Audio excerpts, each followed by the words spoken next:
আসসালামু আলাইকুম। আজকে আমি আপনাদেরকে তৈরি করে দেখাবো আইসিং সুগার।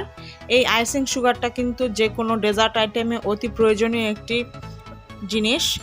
আইসিং সুগার কিভাবে বাসাতে খুব অল্প সময়ে এবং বাসায় থাকা ইনগ্রেডিয়েন্টস দিয়ে তৈরি করা যায় চলুন দেখে নিই। প্রথমে আমি এখানে একটি ব্লেন্ডার জার নিয়ে নিয়েছি। অবশ্যই খেয়াল রাখবেন ব্লেন্ডারের জারটা যেন শুকনো হয়। এ পর্যায়ে আমি অ্যাড করছি 1 কাপ মেজারমেন্ট কাপের চিনি। এবার আমি ঢাকনা লাগিয়ে ততক্ষণ পর্যন্ত ব্লেন্ড করে নিব যতক্ষণ পর্যন্ত চিনিগুলো পুরো একদম পাউডারে পরিণত না হয়।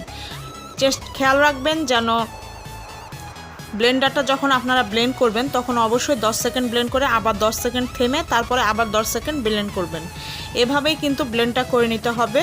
তবে অবশ্যই খেয়াল রাখবেন যেন ব্লেন্ড করার সময় ব্লেন্ডারটা গরম না হয়ে যায়, সেক্ষেত্রে কিন্তু আইসিং সুগার ভালো হবে না। তো আমি এবার এখানে অ্যাড করে দিচ্ছি 1 টিস্পুন ময়দা। এখানে আপনারা ময়দা অথবা কর্নফ্লাওয়ার যে কোনো একটা অ্যাড করতে পারেন। এখানে ময়দা অথবা কর্নফ্লাওয়ারটা কিন্তু অ্যাড করা হয় আইসিং সুগারটা যেন শুকনো থাকে, ঝরঝরে থাকে, সেই কারণে একসাথে যেন জমাট বেঁধে না যায়। তো আমি এখন ময়দাটা অ্যাড করে দিয়ে একটু নাড়াচাড়া করে আবারও কিছুক্ষণ ব্লেন্ড করে নিব। আর অবশ্যই খেয়াল রাখবেন মেজারমেন্ট কাপের 1 কাপ যদি আপনারা চিনি ইউজ করেন তো সেক্ষেত্রে 1 টিস্পুন ময়দা অথবা কর্নফ্লাওয়ার ইউজ করবেন। আর এ পর্যায়ে কিন্তু আমার ব্লেন্ড করা হয়ে গিয়েছে। আমি এখন একটু তুলে আপনাদেরকে দেখিয়ে দিচ্ছি যে কতটা পারফেক্টভাবে আইসিং সুগার তৈরি হয়ে গিয়েছে। আইসিং সুগার তৈরির ক্ষেত্রে যদি চিনির পরিমাণটা বাড়িয়ে নেন তবে অবশ্যই কিন্তু ময়দা অথবা কর্নফ্লাওয়ারের পরিমাণটা কিন্তু বাড়িয়ে নিতে হবে।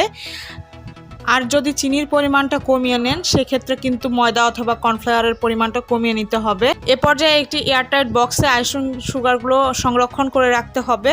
অবশ্যই কিন্তু এয়ারটাইট বক্সে সংরক্ষণ করে রাখবেন, তা না হলে কিন্তু বাতাস ঢুকে জমাট বেঁধে যাওয়ার সম্ভাবনা আছে। তো এ পর্যায়ে আমার সবগুলো রাখা হয়ে গিয়েছে। আর দেখলেন তো খুব সহজেই বাসায় থাকা মাত্র 2টি উপকরণে কিভাবে পারফেক্ট আইসিং সুগার তৈরি করা যায়। আশা করি আজকের রেসিপিটি আপনাদের কাছে ভালো লেগেছে। যদি ভালো লেগে থাকে তাহলে অবশ্যই একটি লাইক দিবেন, কমেন্টের মাধ্যমে জানাবেন এবং শেয়ার করবেন আপনার ফ্যামিলি অ্যান্ড ফ্রেন্ডসদের সাথে। আমার বিশ্বাস যদি আপনারা এভাবে আইসিং সুগার তৈরি করে নেন তাহলে আর বাইরের আইসিং সুগার কিনতে হবে না। ইনশাল্লাহ বাসার তৈরি আইসিং সুগারেই কাজ হবে। তো আজ আর নয়, দেখা হবে অন্য কোনো দিন অন্য কোনো রেসিপি নিয়ে। সেই পর্যন্ত সবাই ভালো থাকবেন, সুস্থ থাকবেন, সাবধানে থাকবেন।